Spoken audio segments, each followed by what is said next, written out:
So the DMA, do you have ambitions in this new commission that there will be some modifications, some strengthening, some improvement to the DMA? Well, this is a very topical question. Sorry. No, yeah, we are on. So okay. this is a very topical question because if you want to improve the world, it's not always by changing the laws. It's first of all by applying them and also by giving the administration the time to apply them in the right manner. So the DMA is brand new. The problems are very old. The teams are unfortunately still too weak. My plea would definitely be that we should give them 2 other years and to assess after 3 years what results we have been seeing, what results we haven't been seeing, what the problems were. But in politics, it's very popular always to ask for a new law, but it's unfortunately rare that the new law was better than the old one. It's about the application, the implementation, and the enforcement. And so I would rather give the Commission another 2 years before looking into the law. But in any event, there is a clause in the law that foresees that there will be an assessment, and therefore the Commission itself will have to come back to the Parliament with some ideas and proposals. Okay, very good. So this would be a good time for researchers to be studying this problem and putting forward ideas. You mentioned cloud and AI. I was thinking myself, yesterday we talked about vetted researchers being allowed under the DSA, but not under the DMA. So I think this group would want to raise that for your consideration. Also, interoperability of social networks, which almost made it in last time, might be something that we see in this current communications environment as particularly necessary. What do you think about those, or are there others besides the cloud and AI that you think research would be useful on? People have been talking about anything like that. Well, I think it's definitely important for independent insights to be brought to public attention.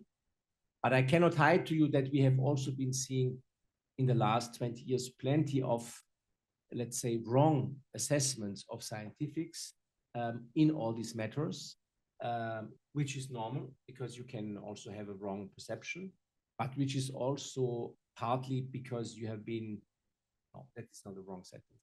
And it's also partly because some of those academics got money from the gatekeepers. And so there was also some sort of, let's say, pleasing the client, which is also normal. And the positive thing is that although there was all this, no one has been stopping the DMA from coming into life. No one has been able to stop the DSA from coming into real reality. So it's definitely needed, as in the DSA, to have more insight in competition policy reflections of the Commission and of the companies. But it's also true that the protection of these companies will be much stronger in areas of business practices because it's about their business models and they don't want to share that with you. Yeah, fair. Okay, so let's bring up the rest of the distinguished panel that we are going to explore these issues with. Immediately on my left, Brian O'Kelly, who is a serial entrepreneur, and we thought it was important to have on such a panel actual representation from somebody who is trying to work within these laws. Max van Toen is next to him, who is at the Open Markets Institute. And we have Paula Blizzard, who is the Associate Attorney General, I forget. She's very important in the Attorney General's office in California because she runs the competition activity of that great state and has an impressive title. And then we have Thomas de Matteo, who's at the Senate Judiciary Committee and is the farthest on the end. So what I'm going to do is ask people questions. I'm going to go sit down again, and we'll just go a bit, try to make it as interactive as possible, and then we'll have time for audience questions at the end. I thought, Max, maybe we could open with you. You've heard Andreas talking. You're very familiar with the DMA. I think a number of us are quite interested in the UK as well. Officially, that's not part of Europe anymore, but it is on the other side of the Atlantic. So if you could incorporate that as well, that would be wonderful. And what's your view on how this is all shaking out? Sure. Firstly, just to say thanks for having me at this fantastic conference. And thanks to Andrea for his fantastic speech, which I think did a great job at laying out, where we are in Europe, how the DMA has progressed, and some of the trade-offs that we're thinking about. So, I mean, my first point is, and Andrea alluded to this, but regulation doesn't take place in a vacuum. It takes place in a specific kind of political, economic context, and that context right now for Europe, I think, is very challenging. Firstly, you have, of course, Europe's dependence on a very small number of tech platforms that are now leveraging new technologies, including AI, to entrench that dominance further. And then secondly, I think what you're seeing this deepening alliance between that concentrated tech power and the power of the U.S. government, which I think has showed itself increasingly willing to interfere in Europe's ability to impose rules and guardrails on American companies operating in that market. I don't need to kind of repeat, the events that we've seen over the past few weeks. So, it's a very challenging context. I think the scale and the urgency of the problem is bigger than ever. And, I think broadly, I think Europe needs to move from what I would describe as what's been a quite kind of incrementalist approach to digital enforcement, of kind of starting with the smallest fine or the smallest remedy first. And then if that doesn't work, kind of working your way up. But I think we need to move to something much more, I would say, maximalist now. So Andreas talked quite a lot about the DMA and where the investigations are. So I'll kind of go a little bit broader, although I'll touch on the DMA. But in terms of what that maximalist approach looks like, I'd say there are a couple of elements. I think one is we need to focus much more on not just addressing the harms from concentration kind of ex post, but again, moving to this ex ante approach and actually stopping markets from getting more concentrated in the first place. And I think that's going to be critical in AI. I think the DMA does have an important role to play here, but I don't think that has been the case so much so far. I think it's been used in quite a backward-looking way, dealing with very concentrated markets like search and app stores, where the EU already has a kind of lot of antitrust expertise. But I think it needs to be a bit more kind of forward-looking and bold, and say, okay, how are we going to use this to stop concentration in AI, in cloud, or maybe quantum in the future? And I think also merger control is very important here.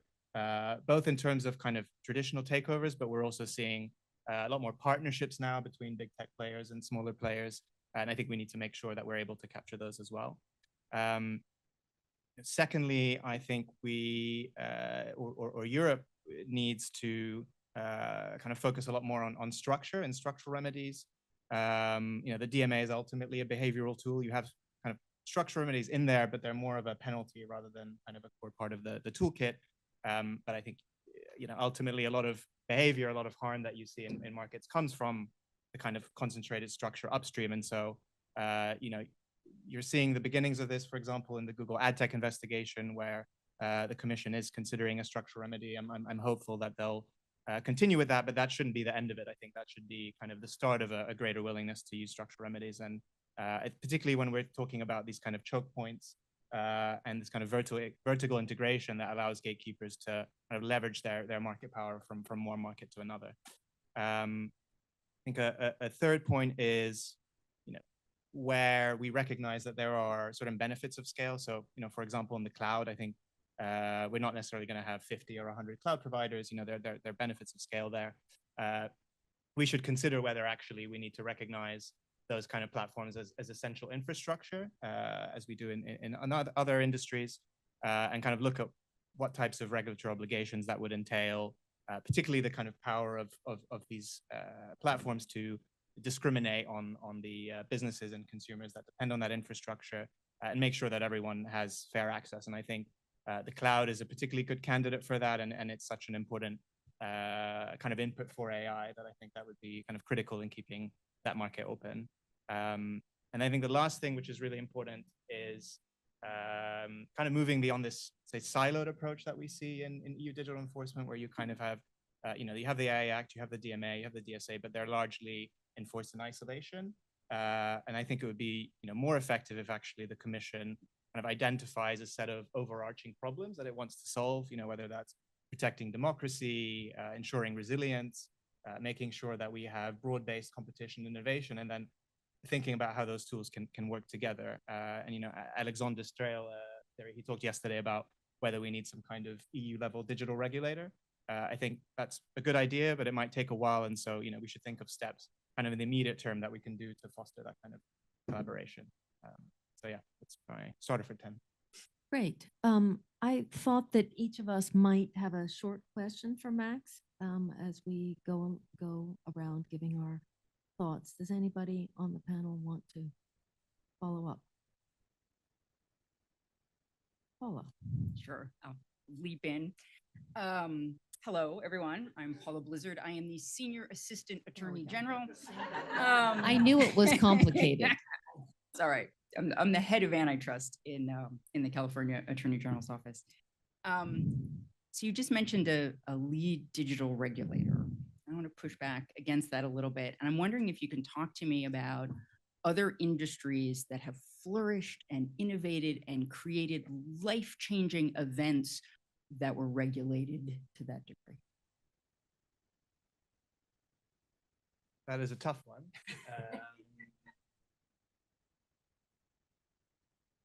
I mean, I think, plenty of industries are regulated that continue to produce innovation. So financial sector is innovative, is regulated, but we've still seen plenty of innovation coming forward in the fintech side. In the UK, for example, pharmaceuticals have been regulated for a long time, but we still have new drugs being invented. So I don't think, there's this binary between either you have regulation and you'll never see innovation coming out of an industry, but it's more about, how do you design those rules in a smart way that kind of imposes guardrails, but I think doesn't stifle that creative destruction and innovation. And I definitely think we can do that. I don't think we need a kind of Wild West approach to actually get innovation that benefits. Anyone else? Well, I mean, if I'm allowed, I would say that for sure the question is a bit tough, but there can be no doubt that investment and capital will always go to that area that is not regulated.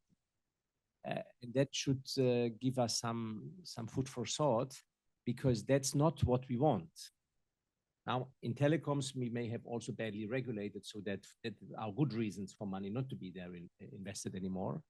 But I think to a certain, I mean, I'm a classical Christian Democrat. I believe in open markets. I believe in markets. I wouldn't also be totally opposed to some sort of capitalism, because I believe that if you invest very well, it's the right way to do it. But factually, we have to admit that the way how it's happening in digital, it's not what we want. My question would be to Max, which is a bit of provocation as well, how we should find a way to make the European Commission one regulator that has powers under competition policy enforcement in the treaty, but doesn't have these powers in any other area. We can for sure create it, but is it likely to find a majority in 27 member states for this to happen? I mean, just on the point about regulation and innovation again, I think it's also important to distinguish, something like the DMA and something like competition law, which are ultimately designed to promote competition, contestability, innovation, and I think that can actually be something that's attractive to investors, and other things like GDPR, AI Act, and so on, which are more traditional regulation. And I think with those, we do need to think about designing them in a way that doesn't stifle innovation. So I totally agree. On the digital regulator side, I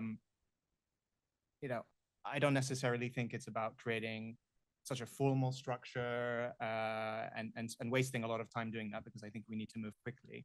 I think for me, the main reason why I'm interested in it, again, whether it's a new regulator or some kind of, in the UK, there's something called the Digital Regulation Cooperation Forum, which brings together the Competition Authority, the Privacy Authority, the Communications Regulator. But it doesn't add a whole lot of bureaucracy. I think we could look at something like that in the EU, just to make sure that we're having this kind of coordination between all these different elements. Super. Thomas, let me turn to you. What is your vision of what you would like to see for digital platforms and how to govern them? Thanks, Fiona, and thank you for having me today. First, I'd just like to give a disclaimer that the views today that I share are my own, and they don't represent anyone on the Senate Judiciary Committee or Senator Mike Lee or any member. Sure. Thanks for. So let me start off with, my background. I was at DOJ and I worked on the Google search and ad tech cases, and worked with a lot of states in getting those cases filed. And I believe in those litigations. I think one thing when you look at them, that there's a stark difference between the two, and that the speed to trial, the Google search case took much longer to go before a judge and get a decision than the ad tech case. Although we're still waiting on an ad tech decision, it was a much faster litigation, which I think is good, because if you look at solving and remedying some of these harms in the digital space, if you believe and the judge finds that there's liability, you want that to be remedied as quickly as possible, and you don't want these monopolists to continue to use their monopoly power to extract ill-gotten gains. So I think that's one thing that I'm looking at on the U.S. side is how we can have cases brought through litigation in a more efficient manner. I think that kind of gets at some of the things that the DMA is probably good at is the speed in which they look at this type of harm, and probably it's the administrability is a little easier than filing a complaint in federal court and then getting selected at a judge based on a wheel often, and so it's just a little unpredictable on the U.S. side, and the speed in which these cases can be handled, which is something I think that should be explored. Additionally, your comments struck me earlier about remedies. That's something I think about often, and we talk about liability for often, but what's the right fix, and how do we get there? And the administrability of these behavioral remedies are challenging. We've seen that in the merger context in the U.S. It's really difficult to do a behavioral remedy. And then on the structural side, it's certainly much easier to administer and not regulate, but it's also challenging to make sure that it's the right answer. And your point about data is well taken. And how do we make sure, I'm thinking about it in the search context, how do we make sure that to spur competition, that smaller players actually have access to the data in order to compete adequately and fill that void that Google has taken? And does structural remedies get us there? And I think that's something that really does need to be explored. On the ad tech side, in Congress, Senator Lee and Senator Klobuchar have a bill called the Americas Act that would break up owning the ad platform and then also being a competitor in it. So the concept would kind of remove that vertical integration piece that would remove some of the biases of owning an auction and also competing. And I think that is an administrable, good structural remedy on the ad tech side that goes beyond DOJ's ad tech case, because it would address the entire market and not just one actor. Returning to innovation, Thomas, if you didn't allow this vertical integration and you had a platform with a good idea for a complement that would make the platform more valuable and everybody would like, would the platform be allowed to launch that complement? I think that's a great question, Fiona, and I think you have to look at the specific facts around each case, and that's what the division and the FTC try to do. And I think you have to look at But hang on, sorry. If this law were passed, that's what I'm trying to envision, the Lee Klobuchar law in the ad tech space. So I think that doesn't stifle innovations. I think it opens it up to actually allow more innovation on the ad tech side, and allows and it should drive down the price of ads. Brian, yes, please do. Brian knows a lot about ad tech, having founded AppNexus and then sold it to AT&T. I invented the idea of auctioning ads. There we go. There you go. So very strange to hear this talked about in this way 20 years later.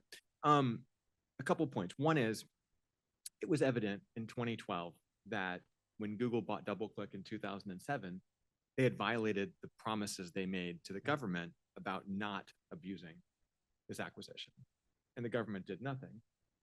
I was running AppNexus, which was the largest independent competitor to Google, which was the foundation for most of these ad tech antitrust cases. And we came down here, and no one understood ad tech. No one understood what was going on. The problem is, you're saying it was fast litigation. It took 18 years from the point where Google clearly violated. Just compared to search, not necessarily fast. Well, I'm just saying, I mean, I'll just say this, startups are default dead. Every startup is dead until you get really lucky and someone buys you, or you break through and the business works. 18 years is too long to expect innovation to survive. I started AppNexus in 2007. By 2012 or 13, we were a unicorn. And by 2018, we'd gotten our butts kicked by Google, and we had to sell the company to AT&T. Now, good outcome.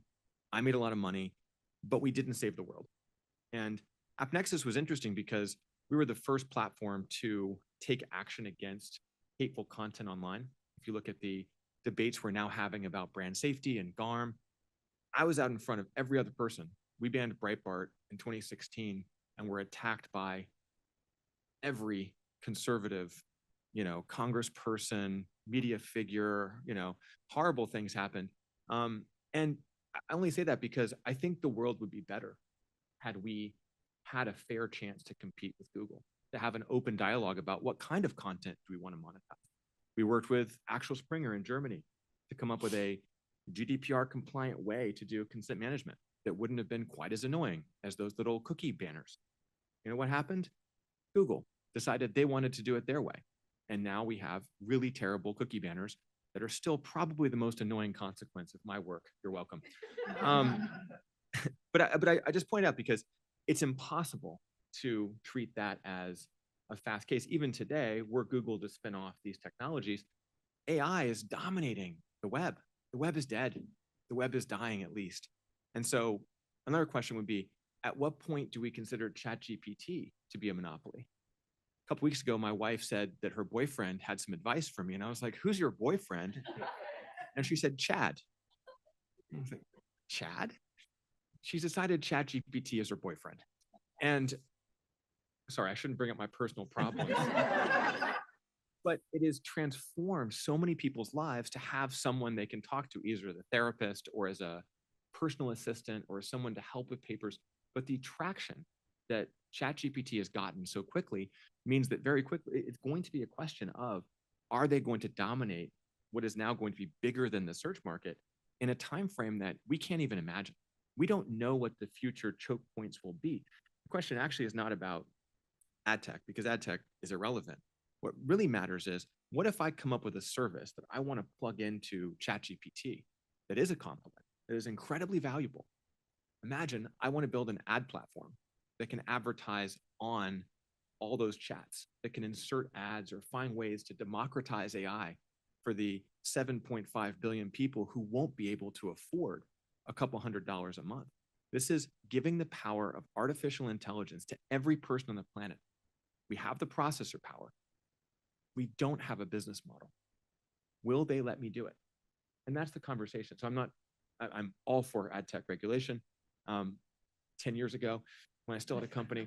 But I would just, my entrepreneurial perspective is, we don't know, we would not have known a year ago, we won't know a year from now exactly what these are. And my worry about digital regulators or anyone who's trying to play in these incredibly fast moving markets is, these choke points emerge way faster than we can understand them. So does that make you more optimistic about antitrust? I mean, we don't have maybe time to pass a law and create a regulator for the AI problem. So, but we have an antitrust authority that has the ability to open an investigation, go look at those contracts.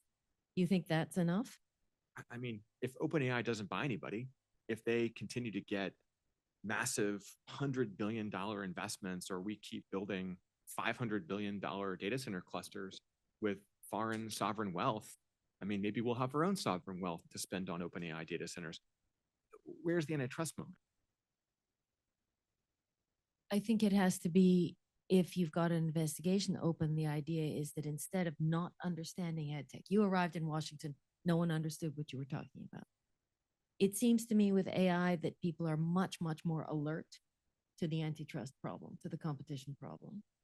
So if there's some party with market power trying to leverage that market power to shut down competition in AI, if you have an open investigation and you're asking for all those documents, maybe you could control it. I mean, I'm asking you, would you feel more comfortable as an entrepreneur today in AI than you were in ad tech 15 years ago, coming and asking for help?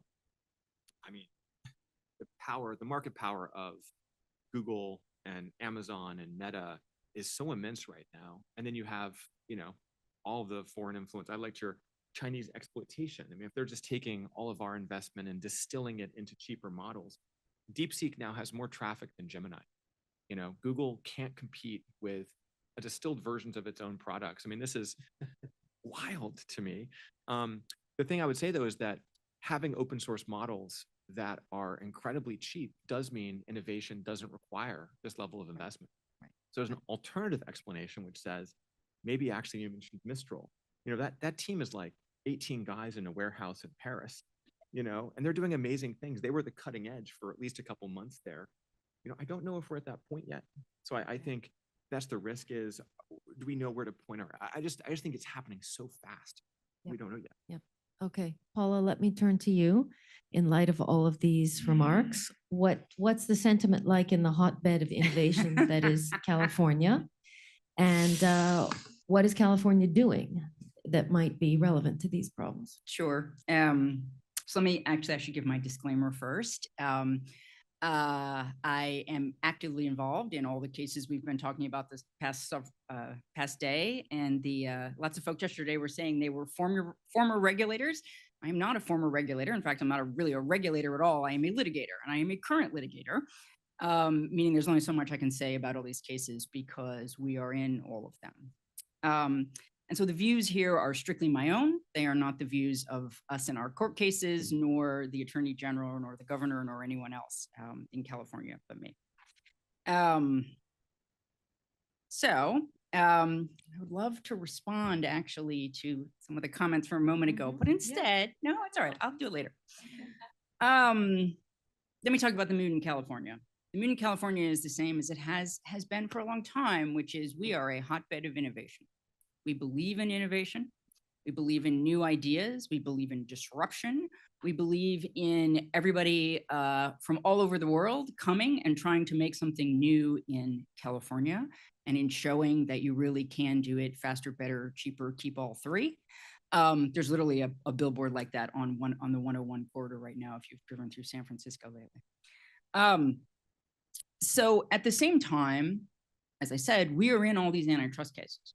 And we have sued all of those durable monopolies, right? So people often ask me, well, why isn't California more protectionist? Why aren't you just like arguing with everyone that we should protect these California employers? Because that's a very short-sighted view in our estimation, right? We are here to focus on the long-term California economy. We want California to be the hotbed of innovation 10, 20, 30, 50, 100 years from now, okay? So if you have durable monopoly power, which really hasn't been challenged much in 10 or 20 years, what is that doing to your innovation, right? Your only startup models can be sell out to the big guys, right? And if the venture capitalists cannot even imagine a world where there's any exit strategy other than selling to a durable monopolist, we have a problem. That is not good for the economy, okay? And the problem in that scenario is not, oh, we should let more mergers go through. We should let the monopolists buy more startups. Okay, you need to flip that around. We shouldn't have such durable monopoly power. Monopolists are not particularly good at innovating. There's various business studies that have looked at this, right? You have to be willing to completely cannibalize your own products. That is a hard sell to shareholders.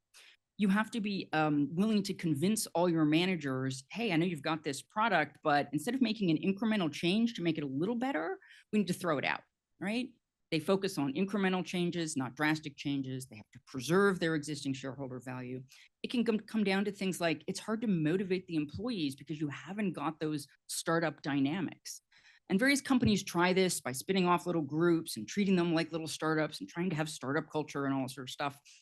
You know, sometimes it works, sometimes it doesn't.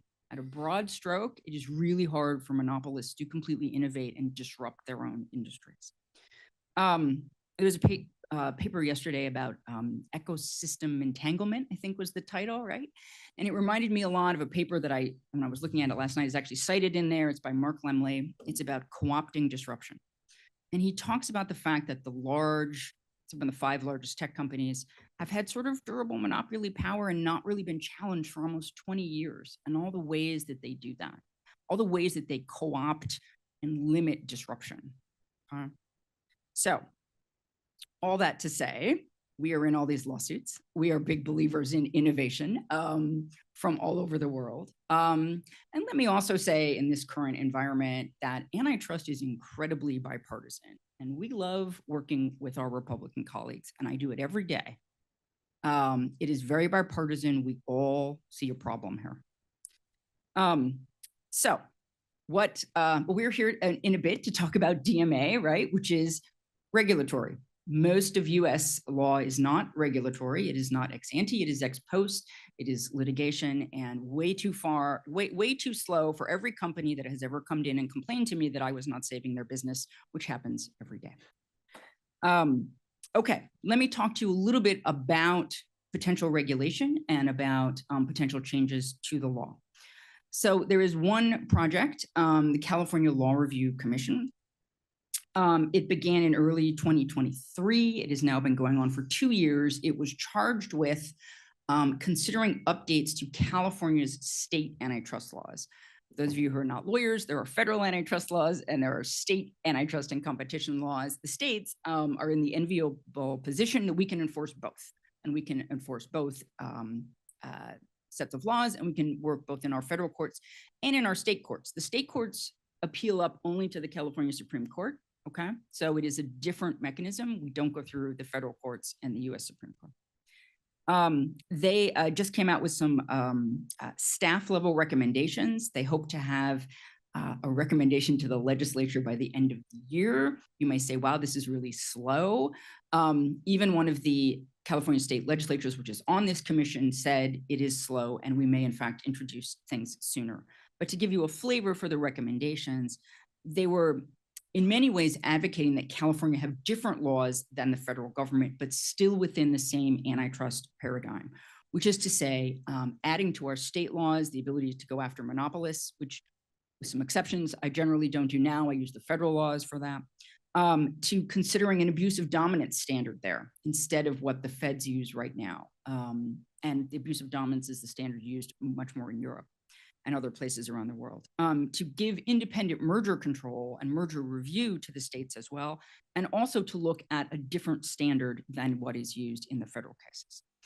One thing they did not do is say you should have specific big tech regulation, that you should go after strategic market participants or gatekeepers or any of the large companies, the way the DMA and the CMA have new laws that are related to those sectors. They recommended against that. Okay, so those are the antitrust laws. We'll see what happens in the next year or so. Let me talk about an area where we are doing much more regulation, and this is AI, which is the topic of the day. Those of you following Google search will know that they are in a knockdown, drag-out battle about what evidence is going to come in about AI, because when we do a remedy based on what will currently disrupt and what will currently actually restore the competitive process. And everyone thinks that AI is top of mind. So look for that as part of the Google search remedy. So in the area of AI regulation, again, broadly speaking, the states move faster than the federal government. And so you should be looking to the states. Last year, there were about 100 bills pending about AI in the California legislature. 30 or so passed, and the governor signed 18, right? These are very disparate in their coverage. Some of them simply call for studies to be done to look at how AI may affect critical infrastructure, like the water system or the power system. Some of them are related to education. Again, how do we get AI and AI learning into our schools so that our children can be prepared for the next generation? There was one about transparency, about having to disclose what you trained your models on. There were a couple on healthcare, in that doctors have to oversee AI, and AI can't just be giving you medical advice without a licensed doctor there. There were a large number on deepfakes, deepfakes of all types: pornography, election, actors, people on television, the entertainment industry lobbied to protect those aspects. One thing that didn't pass was something called SB 1047. It was probably the most widely reported. It was passed in the legislature and Governor Newsom vetoed it. This was a law that, as it was amended many times, in its final instance that passed the legislature, it really only regulated the top 4, maybe 5 models. It set a threshold that you had to have spent, I think, at least $100 million in compute power to train your model. That was how they were defining sort of what it meant to be big. And it focused on having to develop from the beginning sort of safety protocols and a safety plan and a risk management strategy to avoid catastrophic events in the form of, nuclear destruction, true worldwide catastrophes. Governor Newsom did not sign it. He said that it was focused too much only on the largest, that even small companies could cause harm, and that he didn't feel that it struck the right balance. And I would say that if you take one word from what we're doing in AI, I would say it's balance. We are trying to support all the innovation and the thousands and thousands of crazy ideas. At the same time, there's a tremendous amount of concern about AI from things like deep fakes, from what it would do to your healthcare to have AI systems there with no supervision, to can it cause nuclear destruction? Some of these are a little more well thought out than others. Some of them are public perceptions more than actual science. Okay, we get that. Trust me, we actually kind of know what we're doing. And at the same time, we want to foster the innovation. And this is always the line that government is trying to walk. Let me just give you one more quick example of a different way of coming at the problem. Moving a little bit away from the AI, but there's an area called algorithmic pricing, okay? And this is using software to set pricing, and it's a big topic right now. And one of the biggest is a lawsuit that we are actively in, which is against this company called RealPage, collects non-public data from all these landlords, which we also just added to our complaint in case you want to know what their names are. Great story. They take all this non-public data and they put it together, and then they make recommendations about how you should price your rental units, right? And they do this in a way, there are various other steps, and there are various ways that they discipline the cartel by getting very upset if you don't take their recommendations and having to explain in great detail why you don't take their recommendations, which is very old-fashioned disciplining of a cartel, that it is just collusion, okay? And let me just say to all of you software developers, it is not an excuse to say the software did it. Collusion is collusion, okay? If the competitors are getting together and they're using software to do it, I don't care if it's software. I don't care if you're in the smoke-filled room cutting a deal or whatever. It doesn't matter. It's collusion. RealPage, this is our allegation, straightforward. But to come back to the legislative approach, the city of San Francisco passed a very narrow law about algorithmic pricing, specifically related to rent, and really sort of attacking what it saw as this RealPage problem.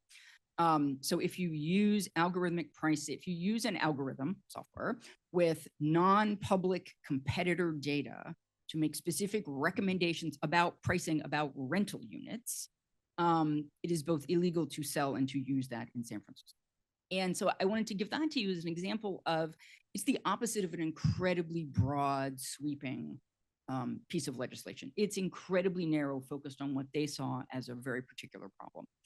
San Francisco also has very strong rent control and a million other things. And obviously it's gone into effect and the world has not ended in San Francisco with respect to this product. I would say the mood in California as related to all of these topics is still one of innovation, that is what we want to foster. And at the same time, we want to walk this line to try and provide appropriate regulation or changes in our laws, and to use our existing laws to make sure we can go after antitrust violations and break up durable monopoly power when it has crossed. Great. Thank you, Paula. Brian, does this sound like an environment in which you want to start a company?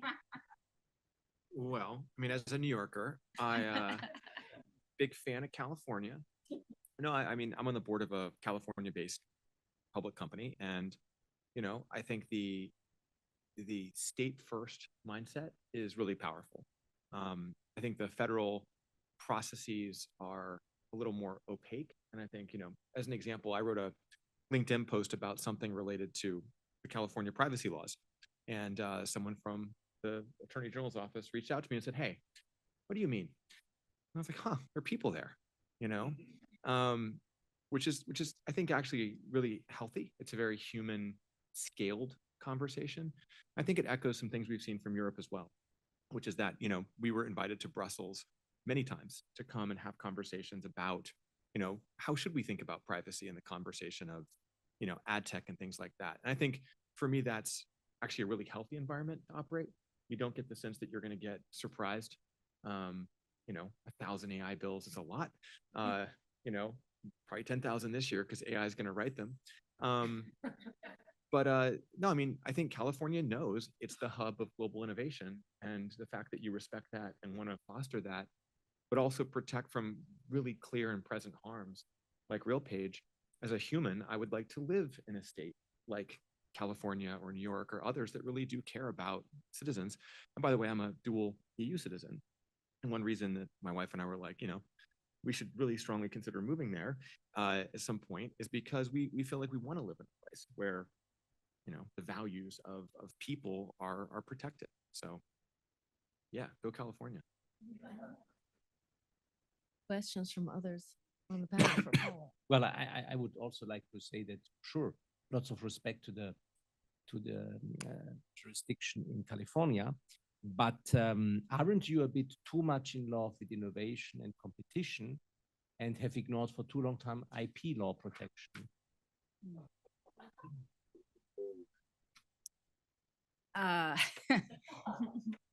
Well, I'm a little stuck because I'm authorized to speak about antitrust law and I cannot venture too far over there. I will say IP is a matter of federal law. There are limited things we in the States, it's an area of law that the federal government occupies the field for the non-lawyers among you, right? That it's not something where California can make its new antitrust laws because it's an area where we have overlapping laws and overlapping jurisdiction and authority. We do not at all in IP laws. I'm sorry, in patent and copyright laws. We do in trade secrets. Those are state law. I know it's complicated. I don't know that I can say anything else. I think we respect it as much as anybody else. How about that? Any questions, ideas, responses? Paul, you talked about the RealPage case, and then you talked about San Francisco passing laws to look at algorithmic pricing. Do you think the current state of the antitrust laws can address algorithmic pricing? Yeah, sir. So this is one of the conundrums that I'm in every day. Is I honestly believe my current laws cover all this behavior, right? Like that there is not, and so we are going after RealPage under our current law. California in particular has a very broad unfair competition law, which allows me to go after violations of the spirit and policy behind the antitrust laws, even if it isn't a full antitrust violation, right? Meaning that I don't need a market definition and I don't need some of the other specifics. I can refer you to Epic v. Apple and the one claim that Epic won in that case, and happy to discuss that. But this is the conundrum with the new regulations, right? And the new laws, which is that on the one hand, no prosecutor turns down new laws. If the legislature hands me something new, awesome, right? On the other hand, it is difficult because I don't want to ever imply that my current laws don't reach it, because they do, right? I just need to enforce them. So yeah, so the answer to your question is sort of both, in the sense of, yes, our current laws reach RealPage, active lawsuit, completely believe we can stop that type of collusion. On the other hand, right, a specific San Francisco law that just says this particular piece of software in essence is illegal, that also makes my job easier, and I certainly don't object to it.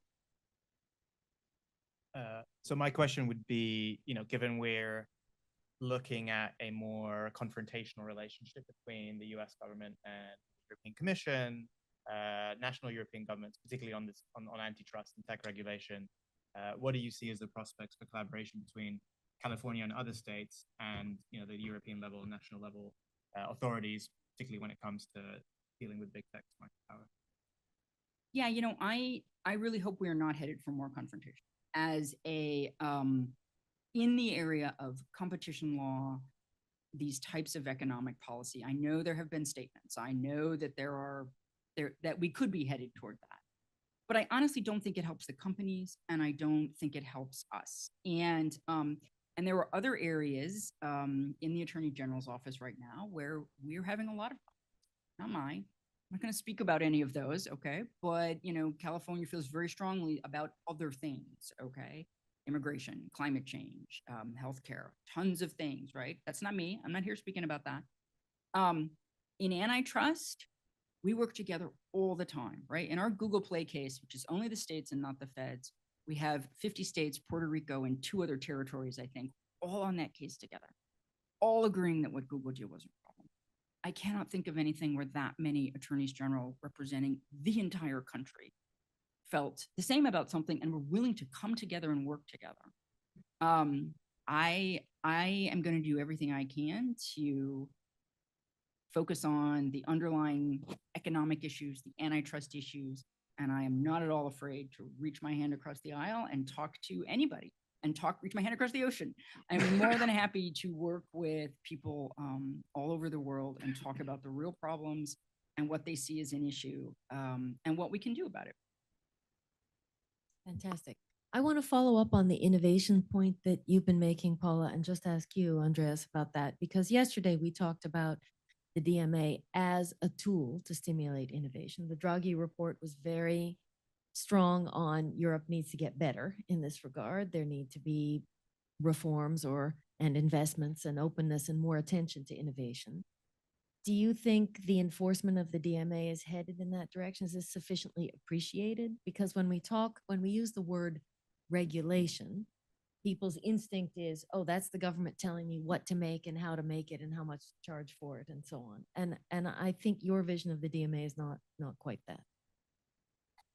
No, my vision of the DMA is definitely not this. It's a law that should favor innovation, but in a different, I have found out, in a different way as the Californian Attorney General would probably do. And therefore there is some sort of tension. But I would maybe as a start, I would say that innovation is getting more and more a very complex system, because you cannot achieve all the levels of innovation if you are not ready to break existing laws and practices. And who is deciding that this innovation is as valuable as you having the right to break existing law and practices? In California might be easier because you have let's say circumstances that give you a better insight, that it's a smaller area and the companies are clear. And in Europe, with 27 member states that have different national feelings, emotions, traditions, laws, it's much more complicated. So I think innovation is a very, let's say, challenging concept in modern economies and also in modern law circumstances. And therefore, I think the only way for mankind to move on is to favor innovation, but we also have to find a way of reassuring those that build their business models on the existing law that might be swiped away with innovation. And therefore, as the innovative parts will always get more investment than the non-innovative ones, I think there is a reason, and that is also some sort of tension with what Paula has said, to make clear for the biggest companies with the highest attraction on capital to be obliged to respect the law even further. And I think it helps, especially for innovation with smaller companies, because they will attract more money because the investors may know that they have a bit of more flexibility than the big ones. But this is only my opinion. I don't know if I'm right. I think it explains partly the logics of the DMA. I don't know if this is the better way or not. But I think this concept of innovation is extremely complicated. And recently we had there was a discussion on e-commerce in Europe. There will be a communication coming out next week. Our Commissioner Virkkunen insisted very strongly not to make this general rule of having a liability for the platforms, because if we do it, definitely smaller ones will never have the chance to get into the market and to compete with the big ones. But I have also felt that at a certain moment, probably if we really look on innovation, existing law, and that's very difficult in modern societies that are so saturated, like the American ones, the German ones, or whatever, you have to break existing law. And that is a difficult element of innovation, where I think our societies are not yet fully ready to go for. So that might be true for a new platform, but what about taking the existing platform and just saying to the small and medium-sized business user, now what the DMA is doing is giving you some rights to access end consumers through this platform. That, it seems to me, is a level of certainty that then enables investments of a type that aren't breaking any laws in particular. They're just filling a niche because people in Estonia need something, or people in Denmark need something. Well, true. And for that reason, we have also introduced that line in Article 12, paragraph 2, of being able to go to court directly without waiting for a decision of an authority. But it's not yet in any event used, because most likely it's too expensive and too burdensome to collect all the data that you need. For that reason, the interest of smaller companies to challenge the gatekeepers so far hasn't worked, and therefore this concept might be less attractive as we think. Can I give a real life example? There's a French ad tech company that couldn't get Meta to let them provide a service on the Meta platform. They went directly to the French court system. Under the DMA? I don't know if it was pre the DMA. It was a couple years ago, but France had some laws. France sued Meta. This company had no money to do it. And Meta opened up the platform for this company. And so they were able to actually build this innovation on top of the Meta platform. But they didn't have enough money to actually operate and scale, because the problem with 27 markets is you can operate in France, but getting to even the UK is very difficult, because you're hitting a wholly different customer type and pool. And they couldn't raise enough money from local investors in France. So even though they got this sort of in because of the competition laws, actually last August, the CEO came to New York and said, Brian, can you buy my company? Because I need American capital to scale my business to the rest of Europe. And so you get a really interesting regulatory arbitrage. I, as an American company, have no recourse to courts in California or federal to get Meta to play nice. So I bought the French company who had sued Meta to get my company access to Meta. And so now we are on Meta. Thank you, Mark.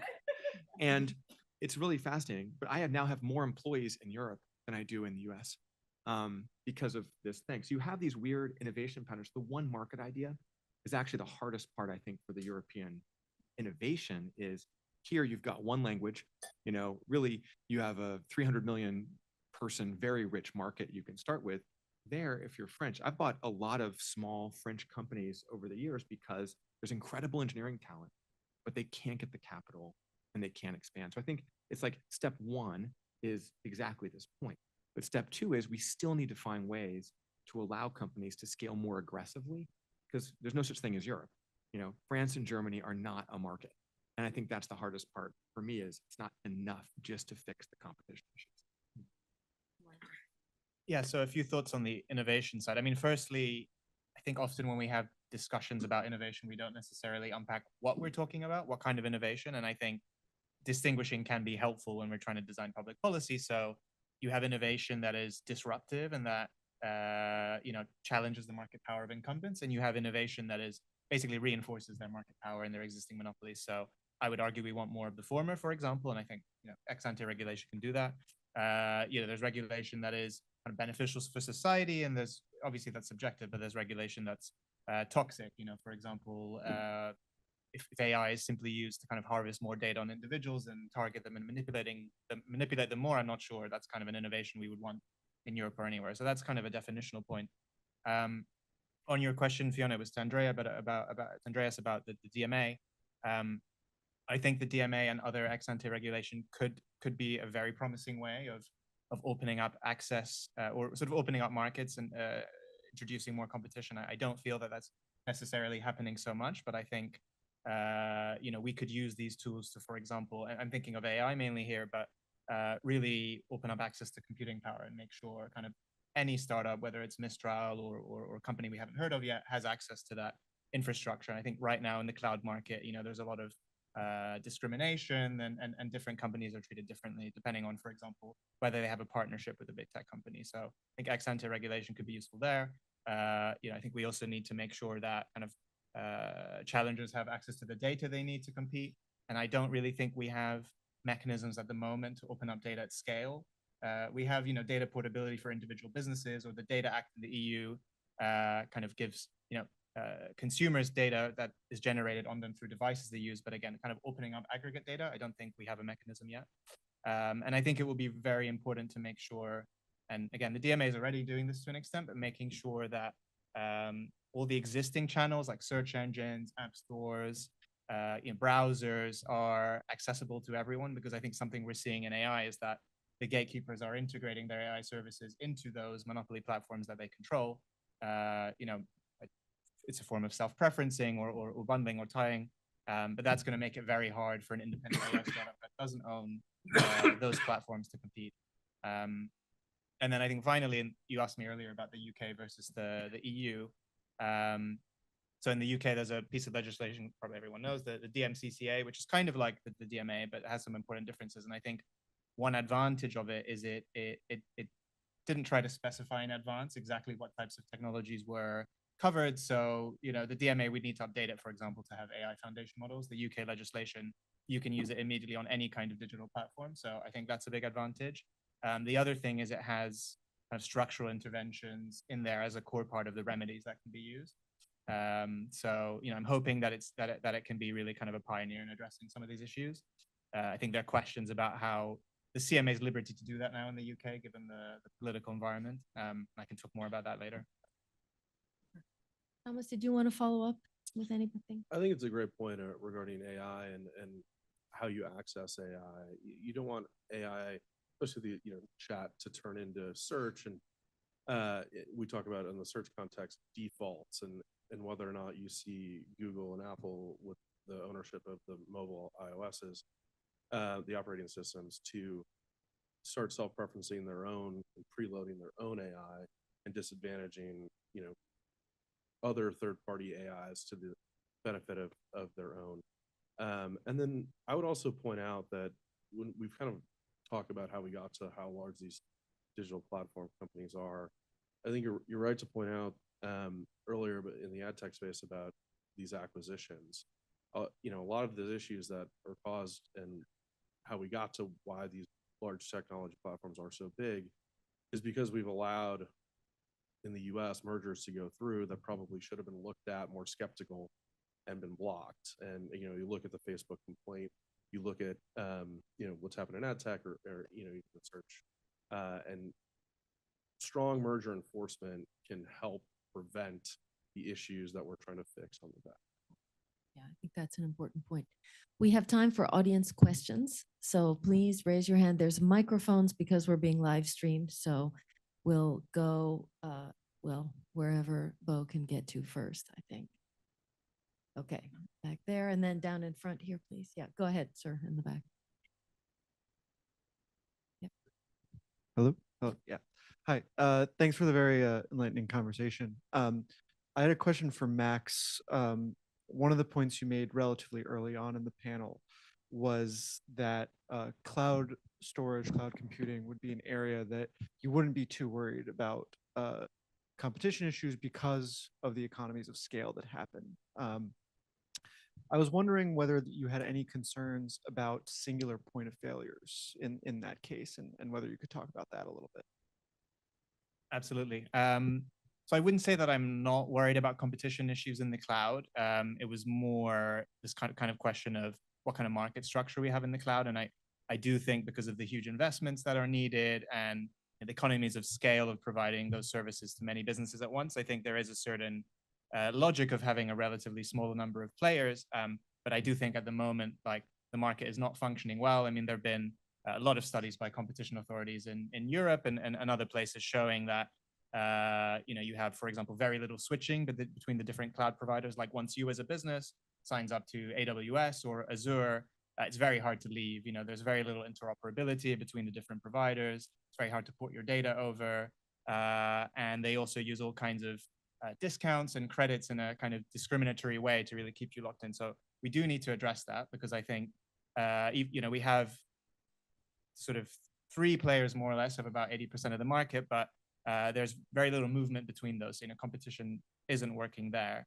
But I think even if we do kind of address that, I think, as you say, there is still this fundamental risk of, what happens if that infrastructure is compromised, whether it's hacked or whether it's damaged by natural disaster, or whether, which actually is the most frequent cause of crashes in the cloud, some kind of error by the companies themselves. CrowdStrike was a good example of that. And I think that is where this point I made earlier about considering certain, not all, but certain tech services as essential infrastructure can come in. Because I think right now there are very few rules on the cloud, including when it comes to those safety and cybersecurity issues. The companies are kind of more or less largely regulating themselves. And I think that is very dangerous. So I think as well as addressing these competition issues, I think having a kind of utility style regime could also make the cloud safer. Thanks. 2 interrelated questions. So one is we hear so much about data as private data, you or mine, but there's, many other types of data which also give advantages, the proprietary data and kind of the data that we create through our use of these platforms, which we could think of regulating in an entirely different way, for example, as a public good or that sort of thing. So I'd like to hear a little bit more about data and also whether we could look, instead of regulating digital platforms, should, for example, California or the US be thinking about regulating data as, inputs as kind of, as we said, as essential as sunlight. That goes to my second question around, regulatory framework. So we talk about competition policy, but it seems like we have a failure of imagination of how we could regulate these platforms, in some cases, as, for example, public utilities or common carriers. So where could that come in instead of just, saying this is a private corporation and here are the rules you have to abide by along with every other corporation, saying these specific types are actually going to be regulated in a different way. And using our regulation to create the societies that we want and prohibit the types of innovation that leads to, for example, surveillance capitalism or, certain AI developments that are constraining for other businesses to even develop alternatives to. So let me just, before anybody answers, when you say utility style regulation, what that brings to everybody's mind is there's a Public Utilities Commission. They define what clean water is. They tell you what fluoride to put in it. They tell you the price. If you want to invest in something new, you have to get permission, because if you invest in it, you then have to raise the price of the service so that you can cover the cost of the investment. So that's an extremely intensive, every element of the product is determined by the government situation.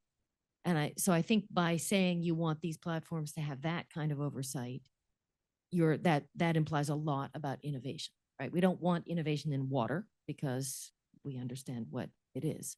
But we do want innovation in these technology companies. Or common carrier, right? Well, so same idea. So I just want to make sure you understand what you're asking about, because I think probably broadly, certainly what I heard Paula saying, and I feel this way, and maybe some others do, that would really just shut down innovation, because you'd need to ask the government every time you wanted to do anything. I don't think that's quite okay. accurate, So that's why I think your right? question might be different from what it sounded like.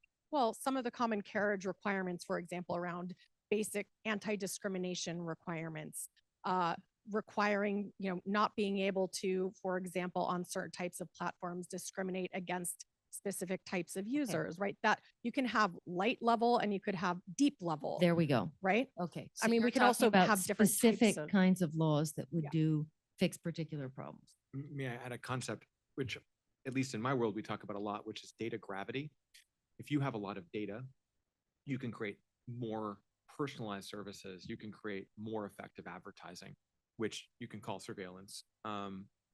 I think it's the lifeblood of most of these platforms. And the more you can monetize and the more you can create highly personalized content, the more data you collect. And so this is TikTok, right? TikTok has created a data gravity black hole, which means that anyone who wants to compete with TikTok, that's why we're fighting about the TikTok algorithm. It's not the algorithm. It's now become like a singularity. Like there's no way you can escape. You will have better experiences on TikTok as a consumer than anywhere else. And therefore you're going to spend more time there. And so I think that goes back to these choke points, which is, you know, I don't really want a TikTok utility, but I do think that if we try to regulate data separate from the platforms that create and monetize the data, you're basically saying it's a different, like, are we looking at it as a sucking sound or as what's being sucked or it's like, it's all, I just can't disconnect them in my mind. I think it's the challenge. I mean, real quickly on the data point, you know, we in California have the strongest privacy laws in the United States. We have a separate agency that deals with privacy, we've been very active, but we have focused on the users and their control of the data and not on the larger question you're asking. And it flows a little into the, you were talking about data being sort of a public good in the way a utility is a public good, right? And it flows into the regulation question. So if you look at the history of innovation writ large, right? Okay, so electric power was a really big deal 150 years ago. And there were competing types and branches and none of it worked. And now, my goodness, we take it for granted. You plug it in, it doesn't blow up. You know, it's alternating current. And anyway, there are all these interface. There's an there's an interface in your interface, house, and you can plug any brand of toaster into that yes, well, interface. and there are these little adapters to go all around the world. But I would also say there's not been a tremendous amount of innovation in electric power. But if you keep going forward, and then you look at radio, and then you look at television, and then you look at the internet, right? And cable, right? And so the Federal Communications Commission and their equivalents do a certain amount of regulation. And there have been laws at various times, often called net neutrality, which is the idea that they have to be treated more like a common carrier. And literally, like common carrier, like the phone system is in part what some of the variations of net neutrality over the many years have done. We have state net neutrality laws in California. We have our own, modeled after one of the recent FCC versions of the law. But the idea is that that Netflix cannot pay off the broadband providers to get better carriage, so that anybody who wants to compete with Netflix actually won't be able to stream video fast enough, right? That is an example of the type of thing. So I would say, again, there are aspects of that are good, where you can do things to encourage innovation. And there are aspects of it that where the regulations could just completely stifle it, right? We had to break up AT&T for you to have a cell phone. Okay, we're not going to get cell phones when AT&T was essentially a state-sponsored monopoly, and we had to break that up under the antitrust laws to ultimately get us cell phones and everything we have today. So again, it's a balance, and the states may move faster than the feds, and California has its own net neutrality laws. And let me just say one more thing about data, which is, I think sometimes we don't focus on the need to set up the regime such that the consumer has enough control that they can extract some of the surplus from their own data. Right now, because we have no laws, platforms just take all the money that come from my data and my sharing of the data with businesses. And that's not maybe the system we want. Okay, a couple more questions. So, Jane? yeah, I Yep. was going to jump in. And Paula, you raised this. It's a great conversation, and all these points are wonderful. And I know you've been speaking at a high level about antitrust and regulation, pros and cons, structural and behavioral. This all brings me back, though, to telecommunications. And the one thing Brian, your points are so powerful, choke points. Interoperability was a fundamental element of what brought us innovation through telecommunications. Yes, we broke up AT&T, but that judge could not have done what he did without a sector-specific regulator with detailed understanding of how to do interconnection and how to do interoperability and ultimately number portability. And we don't have that in this space. So the DMA touches on this, and it has been part of remedies proposals in various antitrust cases. And I'd just like you to react to the idea that we should be really honing in on how to make those concepts part of whatever we do as remedies and antitrust or regulation, build the expertise both within government and in possibly technical committees that or monitors that would be used in antitrust, and make sure that we are as close to being where we need to be to address those choke points quickly. Is that a plausible approach to this? I personally love it. I think it's really smart because I was in London last week and my phone got snatched out of my hand. And I went back to the Apple store. I downloaded everything from the cloud and it was like I had a brand new phone. Could not have done that if the same process was, I want to switch to Android. And I do think there's something to be said. A lot of my stuff is in the cloud, but there's also a lot of things that are very proprietary to Apple that would make it almost impossible for me to go from the Apple ecosystem to the Android ecosystem. And that's a problem, both as a consumer, because I'm now locked in. If Apple doesn't innovate for 10 years, I'm still stuck. And it goes back to that, we wouldn't have cell phones if we didn't break up AT&T. At least I could switch telcos at some point. So I think that, is at the heart of this data gravity issue, which is if we don't find ways to break out of these extremely powerful, monopolistic choke points or whatever, we're never going to get the kind of innovation or power as consumers that we want. So I think that's an incredibly important issue. I just have no idea what the technical meaning of that is or the policy meaning of that is. Because, if you say ChatGPT has to be interoperable or TikTok has to be interoperable, does that mean that TikTok has to export all of their data about me to YouTube so that YouTube can make my video experience just as addictive?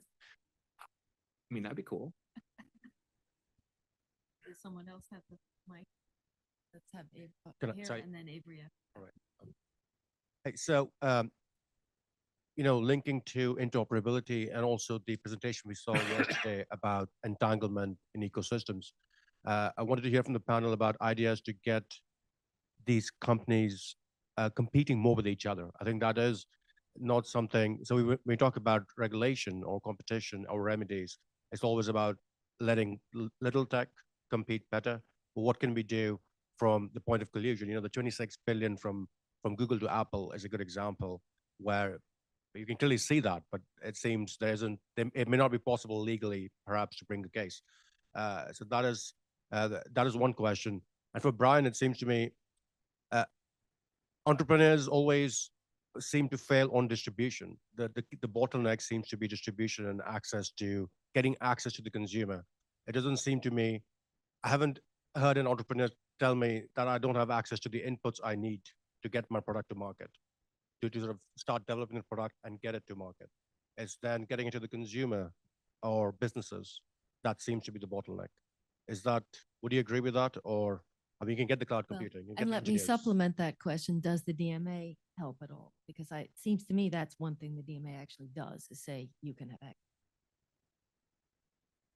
Yeah, I mean, there's a first, second, and third order answer to your question. And my third order answer, which is the fun one, is as long as big tech controls advertising, meaning I have to use Google and Meta as the two most powerful advertising ecosystems to find my customers. Or in the consumer product world, Amazon makes a huge amount of money from sponsored listings. My sister ran the bookstore at Amazon for a while, which is ironic because it was a bookstore. But she would come home very sad because she was like, there's these amazing books that people might love, but my job is to find the publishers that will pay me to sell their books. And so you can see the disconnect between, if I want to get my amazing book out, it's like poems, you won't like it. But I have to pay a ton of money to Amazon. And so you get this interesting problem, So I think it's really difficult not to see or how to see out of this big tech monopoly on how do I buy access to consumers? How do I even get my product on the shelf, especially if that shelf's inside one of these applications? Remember when Facebook had an app store and you go to Facebook to play games? like Zynga, was like, Facebook built its business on third-party innovation and developers. So did Apple. And then over time, they just eat it up. Apple came out with invites yesterday or a couple days. Why are you doing things that I can do just as well from Greenvelope? Like, we don't need you to do everything for us. They are not platforms. And so that's, I mean, distribution is everything. And, you know, we've lost total control of how we connect and buy access to consumers.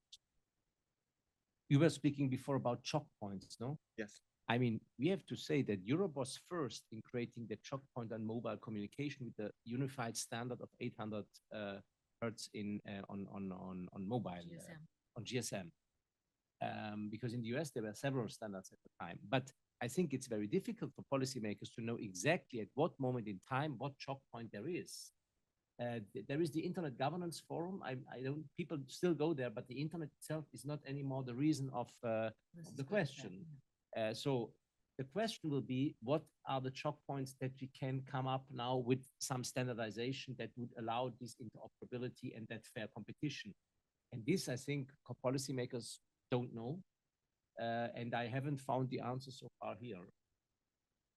If there are any economists in the audience who want to write papers that help highlight these choke points that are really hard to see from inside government, I'm just saying back that's up really to powerful. the title of the conference, which is the DMA and beyond.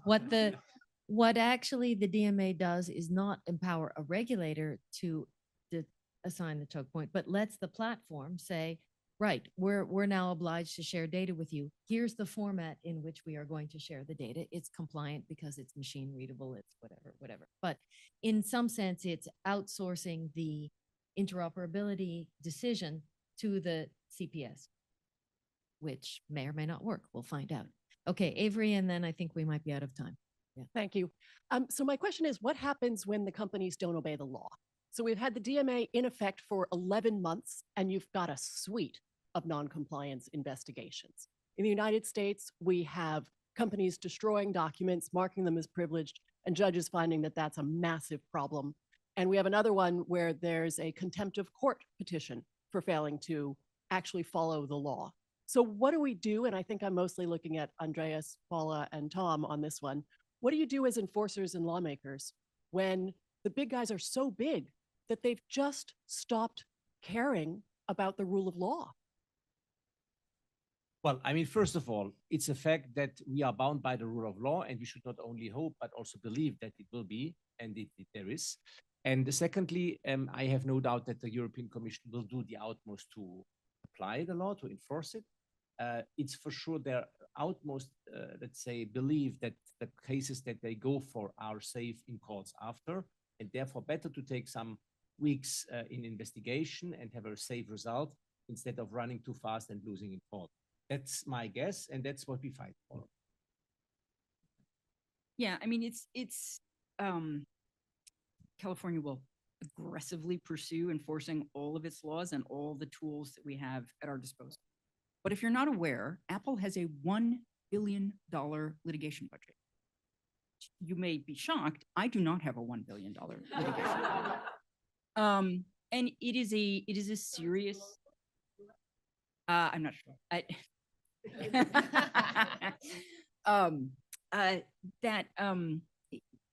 The idea that the government will always be outmatched and behind, 2 steps behind, and we find out that they destroyed the documents after we find the email saying I deleted all the emails, which is fine, but it doesn't really help us prove our case because they deleted all the emails. And so we just have to keep trying, and we have to keep saying there will be consequences, and the consequences get bigger and bigger and bigger, which is why the judge in relation to a company destroying documents was talking about disbarring their private lawyers. And why there are contempt proceedings against another large company. And why we are talking about structural remedies. And why the whole rest of the world is talking about structural remedies. And so it is a conundrum. Antitrust cases are, among all the different types of cases, and I know because all of my colleagues do different areas of law, right? Are the most expensive and take the longest time. And they have the best and brightest Supreme Court clerks and prior Supreme Court clerks and litigators, the absolute best money can buy which is who I go up against every single day with my less than $1 billion budget. It's not, that's a great point, Avery, and it's not just unique to big tech. You just saw DOJ bring a case against a private equity company for failing to submit the HSR requirements, and not just once, but multiple times over. And I think companies, as long as they're not held accountable, are going to continue to do everything they can to not submit the correct documents, delete bad documents. And I think you have to look at all options, especially regarding the specific bad actors. Super. Well, this was an amazing conversation. Thank you, everybody, and please join me in thanking the panelists.